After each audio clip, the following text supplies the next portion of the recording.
प्यारे दोस्तों, आज हम फिर से एक नई कहानी लेकर आपके सामने आए हैं।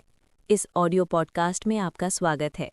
ये पॉडकास्ट कहानियों का एक ऐसा मेला है जहां आपको हर स्वाद की कहानियां मिलेंगी। आज की हमारी कहानी है बड़े भाई साहब। इस कहानी के लेखक हैं प्रेमचंद।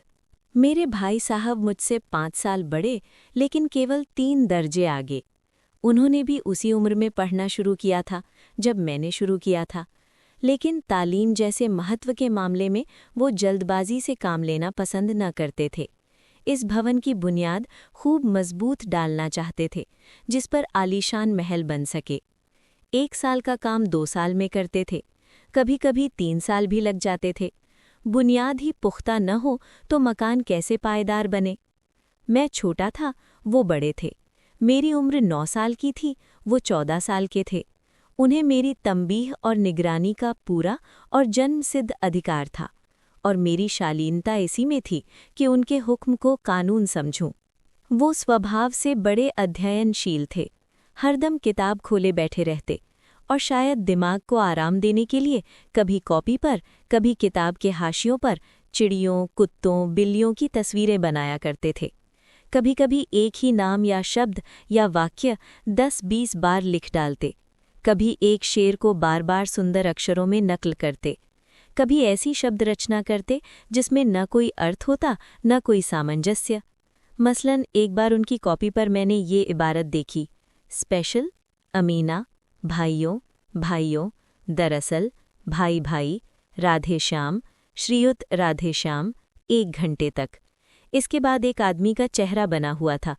मैंने बहुत चेष्टा की कि इस पहेली का कोई अर्थ निकालूं, लेकिन असफल रहा और उनसे पूछने का साहस न हुआ। वो 9वीं जमात में थे, मैं 5वीं में। उनकी रचनाओं को समझना मेरे लिए छोटा मुंह बड़ी बात थी। मेरा जी पढ़ने में बिल्कुल न लगता था। 1 घंटा भी किताब लेकर बैठना पहाड़ था। मौका पाते ही हॉस्टल से निकलकर मैदान में आ जाता और कभी कंकड़ियाँ उछालता, कभी कागज़ की तितलियाँ उड़ाता, और कहीं कोई साथी मिल गया तो पूछना ही क्या। कभी 4 दीवारी पर चढ़कर नीचे कूद रहे हैं, कभी फाटक पर सवार उसे आगे पीछे चलाते हुए मोटर कार का आनंद उठा रहे हैं। लेकिन कमरे में आते ही भाई साहब का रौद्र रूप देखकर प्राण सूख जाते। उनका पहला सवाल होता, कहाँ थे? हमेशा यही सवाल इसी ध्वनि में पूछा जाता था, और इसका जवाब मेरे पास केवल मौन था। न जाने मुंह से ये बात क्यों न निकलती कि जरा बाहर खेल रहा था। मेरा मौन कह देता था कि मुझे अपना अपराध स्वीकार है, और भाई साहब के लिए इसके सिवा और कोई इलाज न था कि स्नेह और रोष से मिले हुए शब्दों में मेरा सत्कार करें। इस तरह अंग्रेजी पढ़ोगे तो जिंदगी भर पढ़ते रहोगे और एक हर्फ न आएगा। अंग्रेजी पढ़ना कोई हंसी खेल नहीं है कि जो चाहे पढ़ ले। नहीं, ऐरा गैरा नत्थु खैरा सभी अंग्रेजी के विद्वान हो जाते। यहाँ रात दिन आंखें फोड़नी पड़ती हैं और खून जलाना पड़ता है, तब कहीं ये विदा आती है। और आती क्या है? हाँ, कहने को आ जाती है। बड़े बड़े विद्वान भी शुद्ध अंग्रेजी नहीं लिख सकते, बोलना तो दूर रहा। और मैं कहता हूँ, तुम कितने घोंघा हो कि मुझे देखकर भी सबक नहीं लेते। मैं कितनी मेहनत करता हूँ, तुम अपनी आंखों देखते हो। अगर नहीं देखते तो ये तुम्हारी आंखों का कसूर है, तुम्हारी बुद्धि का कसूर है। इतने मेले तमाशे होते हैं, मुझे तुमने कभी देखने जाते देखा है? रोज ही क्रिकेट और हॉकी मैच होते हैं, मैं पास नहीं फटकता, हमेशा पढ़ता रहता हूँ। उस पर भी 1-1 दर्जे में 2-2, 3-3 साल पढ़ा रहता हूँ। फिर तुम कैसे आशा करते हो कि तुम यूं खेलकूद में वक्त गंवाकर पास हो जाओगे? मुझे तो 2 ही 3 साल लगते हैं, तुम उम्र भर इसी दर्जे में पड़े सड़ते रहोगे। अगर तुम्हें इस तरह उम्र गंवानी है तो बेहतर है घर चले जाओ और मज़े से गुल्ली डंडा खेलो। दादा की गाढ़ी कमाई के रुपए क्यों बर्बाद करते हो? मैं ये लताड़ सुनकर आंसू बहाने लगता। जवाब ही क्या था? अपराध तो मैंने किया, लताड़ कौन सहे। भाई साहब उपदेश की कला में निपुण थे। ऐसी ऐसी लगती बातें कहते, ऐसे ऐसे सूक्ति बाण चलाते कि मेरे जिगर के टुकड़े टुकड़े हो जाते और हिम्मत छूट जाती।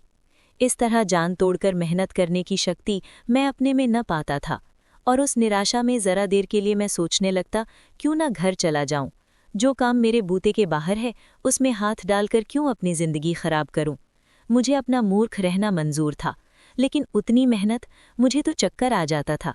लेकिन घंटे 2 घंटे बाद निराशा के बादल फट जाते और मैं इरादा करता कि आगे से खूब जी लगाकर पढ़ूंगा।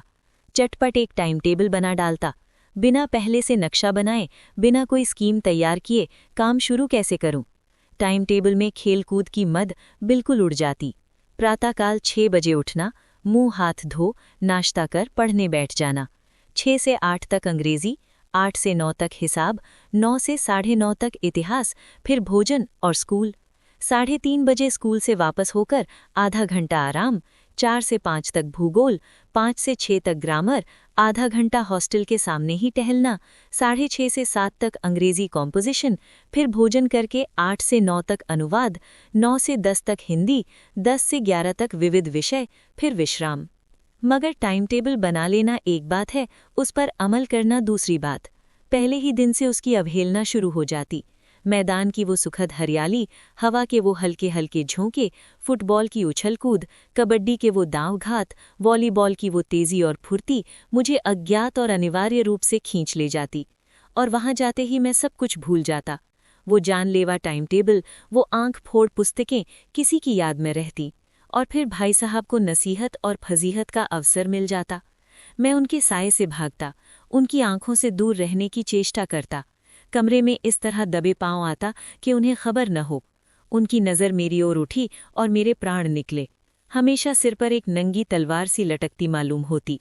फिर भी जैसे मौत और विपत्ति के बीच में भी आदमी मोह और माया के बंधन में जकड़ा रहता है, मैं फटकार और घुड़कियां खाकर भी खेल कूद का तिरस्कार न कर सकता था। 2 सालाना इम्तिहान हुआ। भाई साहब फेल हो गए, मैं पास हो गया और दर्जे में प्रथम आया। मेरे और उनके बीच केवल 2 साल का अंतर रह गया। जी में आया भाई साहब को आड़े हाथों लूं कि आपकी वो घोर तपस्या कहाँ गई। मुझे देखिए, मज़े से खेलता भी रहा और दर्जे में अव्वल भी हूँ। लेकिन वो इतने दुखी और उदास थे कि मुझे उनसे दिली हमदर्दी हुई और उनके घाव पर नमक छिड़कने का विचार ही लज्जास्पद जान पड़ा। हाँ, अब मुझे अपने ऊपर कुछ अभिमान हुआ और आत्मसम्मान भी बढ़ा। भाई साहब का वो रौब मुझ पर न रहा। आज़ादी से खेलकूद में शरीक होने लगा। दिल मजबूत था। अगर उन्होंने फिर मेरी फजीहत की तो साफ कह दूंगा, आपने अपना खून जलाकर कौन सा तीर मार लिया। मैं तो खेलते कूदते दर्जे में अव्वल आ गया। जबान से ये हेकड़ी जताने का साहस न होने पर भी मेरे रंग ढंग से साफ जाहिर होता था कि भाई साहब का वो आतंक अब मुझ पर नहीं है। भाई साहब ने इसे भांप लिया। उनकी सहज बुद्धि बड़ी तीव्र थी। और एक दिन जब मैं भोर का सारा समय गुल्ली डंडे की भेंट करके ठीक भोजन के समय लौटा, तो भाई साहब ने मानो तलवार खींच ली और मुझ पर टूट पड़े। देखता हूँ इस साल पास हो गए और दर्जे में अव्वल आ गए तो तुम्हें दिमाग हो गया है। मगर भाईजान, घमंड तो बड़े बड़े का नहीं रहा, तुम्हारी क्या हस्ती है। इतिहास में रावण का हाल तो पढ़ा ही होगा।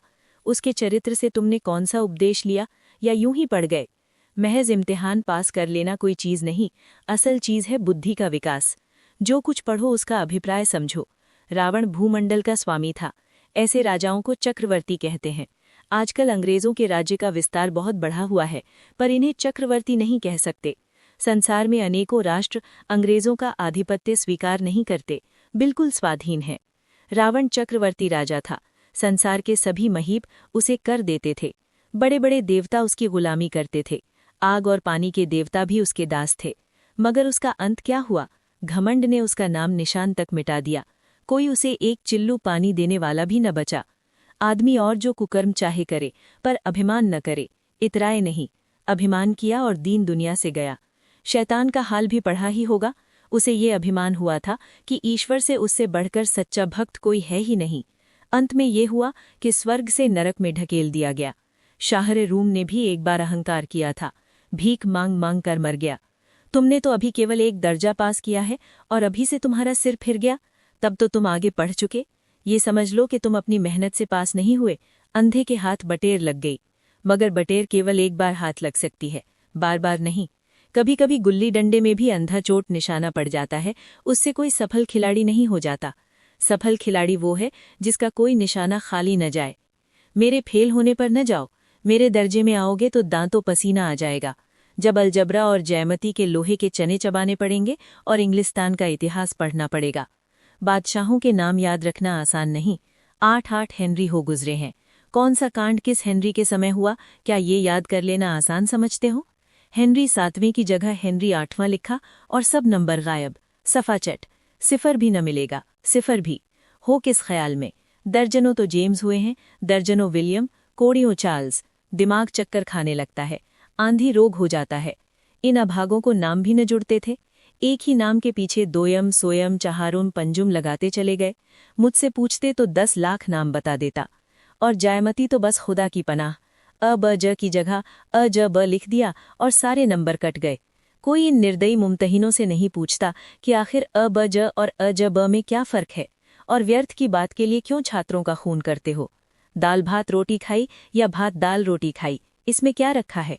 मगर इन परीक्षकों को क्या परवाह, वो तो वही देखते हैं जो पुस्तक में लिखा है। चाहते हैं कि लड़के अक्षर अक्षर रट डालें, और इसी रटंत का नाम शिक्षा रख छोड़ा है। और आखिर इन बेसिर पैर की बातों के पढ़ने से क्या फ़ायदा? इस रेखा पर वो लंब गिरा दो तो आधार लंब से दोगुना होगा। पूछिए, इससे प्रयोजन? दुगना नहीं, चौगुना हो जाए या आधा ही रहे, मेरी बला से। लेकिन परीक्षा में पास होना है तो ये सब खुराफात याद करनी पड़ेगी।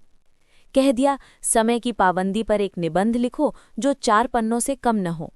अब आप कॉपी सामने खोले, कलम हाथ में लिए, उसके नाम को रोइए। कौन नहीं जानता कि समय की पाबंदी बहुत अच्छी बात है। इससे आदमी के जीवन में संयम आ जाता है, दूसरों का उस पर स्नेह होने लगता है और उसके कारोबार में उन्नति होती है। लेकिन इस जरा सी बात पर 4 पन्ने कैसे लिखें? जो बात एक वाक्य में कही जा सके उसे 4 पन्ने में लिखने की जरूरत? मैं तो इसे हिमाकत कहता हूँ। ये तो समय की किफ़ायत नहीं बल्कि उसका दुरुपयोग है कि व्यर्थ में किसी बात को ठूंस दिया। हम चाहते हैं आदमी को जो कुछ कहना हो चटपट कह दे और अपनी राह ले, मगर नहीं। आपको 4 पन्ने रंगने पड़ेंगे, चाहे जैसे लिखिए, और पन्ने भी पूरे फुलस्केप आकार के। ये छात्रों पर अत्याचार नहीं तो और क्या है? अनर्थ तो ये है कि कहा जाता है संक्षेप में लिखो। समय की पाबंदी पर संक्षेप में एक निबंध लिखो जो 4 पन्नों से कम न हो। ठीक, संक्षेप में 4 पन्ने हुए, नहीं शायद 100-200 पन्ने लिखवाते। तेज भी दौड़िए और धीरे धीरे भी। है उल्टी बात है या नहीं? बालक भी इतनी सी बात समझ सकता है, लेकिन इन अध्यापकों को इतनी तमीज भी नहीं। उस पर दावा है कि हम अध्यापक हैं। मेरे दर्जे में आओगे लाला तो ये सारे पापड़ बेलने पड़ेंगे और तब आटे दाल का भाव मालूम होगा। इस दर्जे में अव्वल आ गए हो तो जमीन पर पाँव नहीं रखते। इसलिए मेरा कहना मानिए, लाख फेल हो गया हूं लेकिन तुमसे बड़ा हूं। संसार का मुझे तुमसे कहीं ज्यादा अनुभव है। जो कुछ कहता हूं उसे गिरह बांधिए, नहीं पछताइएगा। स्कूल का समय निकट था, नहीं ईश्वर जाने ये उपदेशमाला कब समाप्त होती। भोजन आज मुझे निस्वाद सा लग रहा था। जब पास होने पर यह तिरस्कार हो रहा है तो फेल हो जाने पर तो शायद प्राण ही ले लिए जाएं। भाई साहब ने अपने दर्जे की पढ़ाई का जो भयंकर चित्र खींचा था उसने मुझे भयभीत कर दिया। स्कूल छोड़कर घर नहीं भागा, यही ताज्जुब है। लेकिन इतने तिरस्कार पर भी पुस्तकों में मेरी अरुचि ज्यों की त्यों बनी रही। खेल कूद का कोई अवसर हाथ से न जाने देता। पढ़ता भी मगर बहुत कम, बस इतना कि रोज का टास्क पूरा हो जाए और दर्जे में जलील न होना पड़े। अपने ऊपर जो विश्वास पैदा हुआ था वो फिर लुप्त हो गया और फिर चोरों का सा जीवन कटने लगा। 3. फिर सालाना इम्तिहान हुआ और कुछ ऐसा संयोग हुआ कि मैं फिर पास हुआ और भाई साहब फिर फेल हो गए। मैंने बहुत मेहनत न की पर न जाने कैसे दर्जे में अव्वल आ गया। मुझे खुद अचरज हुआ। भाई साहब ने प्राणांतक परिश्रम किया था। कोर्स का एक एक शब्द चाट गए थे। 10 बजे रात तक इधर, 4 बजे भोर से उधर, 6 से 9:30 तक स्कूल जाने के पहले। मुद्रा कांतिहीन हो गई थी मगर बेचारे फेल हो गए। मुझे उन पर दया आती थी। नतीजा सुनाया गया तो वो रो पड़े और मैं भी रोने लगा। अपने पास होने वाली खुशी आधी हो गई। मैं भी फेल हो गया होता तो भाई साहब को इतना दुख न होता, लेकिन विधि की बात कौन टाले। अब भाई साहब के बीच में अब केवल एक दर्जे का अंतर और रह गया। मेरे मन में एक कुटिल भावना उदय हुई कि कहीं भाई साहब 1 साल और फेल हो जाएं तो मैं उनके बराबर हो जाऊं, फिर वो किस आधार पर मेरी फजीहत कर सकेंगे। लेकिन मैंने इस कमीने विचार को दिल से बलपूर्वक निकाल डाला। आखिर वो मुझे मेरे हित के विचार से ही तो डांटते हैं। मुझे उस वक्त अप्रिय लगता है अवश्य, मगर ये शायद उनके उपदेशों का ही असर हो कि मैं दनादन पास होता जाता हूँ और इतने अच्छे नंबरों से। अब भाई साहब बहुत कुछ नर्म पड़ गए थे। कई बार मुझे डांटने का अवसर पाकर भी उन्होंने धीरज से काम लिया। शायद अब वो खुद समझने लगे थे कि मुझे डांटने का अधिकार उन्हें नहीं रहा, या रहा भी बहुत कम। मेरी स्वच्छंदता भी बढ़ी। मैं उनकी सहिष्णुता का अनुचित लाभ उठाने लगा। मुझे कुछ ऐसी धारणा हुई कि मैं तो पास ही हो जाऊंगा, पढ़ूं या ना पढ़ूं, मेरी तकदीर बलवान है। इसलिए भाई साहब के डर से जो थोड़ा बहुत पढ़ लिया करता था वो भी बंद हो गया। मुझे कनकौवे उड़ाने का नया शौक पैदा हो गया था और अब सारा समय पतंगबाजी की ही भेंट होता था। फिर भी मैं भाई साहब का अदब करता था और उनकी नज़र बचाकर कनकौवे उड़ाता था। मांझा देना, कन्ने बांधना, पतंग टूर्नामेंट की तैयारियां आदि समस्याएं अब गुप्त रूप से हल की जाती थीं। मैं भाई साहब को ये संदेह न करने देना चाहता था कि उनका सम्मान और लिहाज मेरी नज़रों से कम हो गया है। एक दिन संध्या समय हॉस्टल से दूर मैं एक कनकौवा लूटने बेतहाशा दौड़ा जा रहा था। आंखें आसमान की ओर थीं और मन उस आकाशगामी पथिक की ओर जो मंद गति से झूमता पतन की ओर चला जा रहा था। मानो कोई आत्मा स्वर्ग से निकलकर विरक्त मन से नए संस्कार ग्रहण करने जा रही हो। बालकों की एक पूरी सेना लग्गे और झाड़दार बांस लिए उनका स्वागत करने को दौड़ी आ रही थी। किसी को अपने आगे पीछे की खबर न थी। सभी मानो उस पतंग के साथ ही आकाश में उड़ रहे थे जहां सब कुछ समतल है, न मोटर कारें हैं, न ट्राम, न गाड़ियां। सहसा भाई साहब से मेरी मुठभेड़ हो गई, जो शायद बाजार से लौट रहे थे। उन्होंने वहीं मेरा हाथ पकड़ लिया और उग्र भाव से बोले, इन बाजारी लौंडों के साथ धेले के कनकौवे के लिए दौड़ते तुम्हें शर्म नहीं आती? तुम्हें इसका भी कुछ लिहाज नहीं कि अब नीची जमात में नहीं हो बल्कि 8वीं जमात में आ गए हो और मुझसे केवल 1 दर्जा नीचे हो। आखिर आदमी को कुछ तो अपनी पोजीशन का ख्याल करना चाहिए। एक जमाना था कि लोग 8वां दर्जा पास करके नायब तहसीलदार हो जाते थे। मैं कितने ही मिडिल चियों को जानता हूं जो आज अव्वल दर्जे के डिप्टी मैजिस्ट्रेट या सुपरिटेंडेंट हैं। कितने ही 8वीं जमात वाले हमारे लीडर और समाचार पत्रों के संपादक हैं। बड़े बड़े विद्वान उनकी मातहेती में काम करते हैं और तुम उसी 8वें दर्जे में आकर बाजारी लौंडों के साथ धेले के कनकौवे के लिए दौड़ रहे हो। मुझे तुम्हारी इस कमअक्ली पर दुख होता है। तुम ज़हीन हो, इसमें शक नहीं, लेकिन वो ज़हन किस काम का जो हमारे आत्मगौरव की हत्या कर डाले। तुम अपने दिल में समझते होगे मैं भाई साहब से महज 1 दर्जा नीचे हूं और अब उन्हें मुझको कुछ कहने का हक नहीं है, लेकिन ये तुम्हारी गलती है। मैं तुमसे 5 साल बड़ा हूं और हमेशा रहूंगा। मुझे दुनिया का और जिंदगी का जो तजुर्बा है उसकी बराबरी तुम नहीं कर सकते, चाहे तुम MA, DPhil और D.Lit ही क्यों ना हो जाओ। समझ किताबें पढ़ने से नहीं आती है, दुनिया देखने से आती है। हमारी अम्मा ने कोई दर्जा पास नहीं किया और दादा भी शायद 5वीं 6ठी जमात के आगे नहीं गए, लेकिन हम दोनों चाहे सारी दुनिया की विद्या पढ़ लें, अम्मा और दादा को हमें समझाने और सुधारने का अधिकार हमेशा रहेगा। केवल इसलिए नहीं कि वो हमारे जन्मदाता है, बल्कि इसलिए कि उन्हें दुनिया का हमसे ज्यादा तजुर्बा है और रहेगा। अमेरिका में किस तरह की राज्य व्यवस्था है और 8वें हेनरी में कितने ब्याह किए और आकाश में कितने नक्षत्र हैं, ये बातें चाहे उन्हें न मालूम हो, लेकिन हजारों ऐसी बातें हैं जिनका ज्ञान उन्हें हमसे और तुमसे ज्यादा है। दैव न करे आज मैं बीमार हो जाऊं तो तुम्हारे हाथ पांव फूल जाएंगे। दादा को तार देने के सिवाय तुम्हें और कुछ न सूझेगा, लेकिन तुम्हारी जगह पर दादा हों तो किसी को तार न दें, न घबराएं, न बदहवास हों। पहले खुद मर्ज पहचान कर इलाज करेंगे, उसमें सफल न हुए तो किसी डॉक्टर को बुलाएंगे।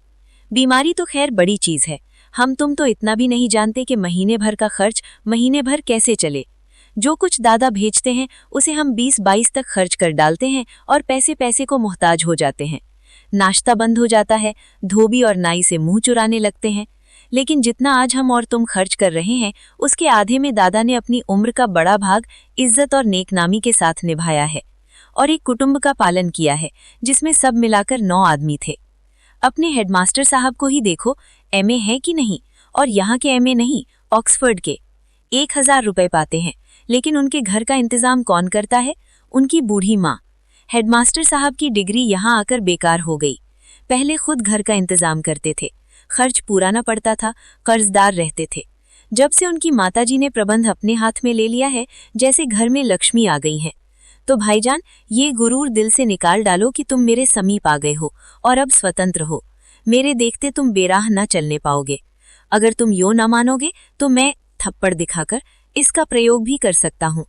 मैं जानता हूँ तुम्हें मेरी बातें जहर लग रही हैं। मैं उनकी इस नई युक्ति से नतमस्तक हो गया। मुझे आज सचमुच अपनी लघुता का अनुभव हुआ और भाई साहब के प्रति मेरे मन में श्रद्धा उत्पन्न हुई।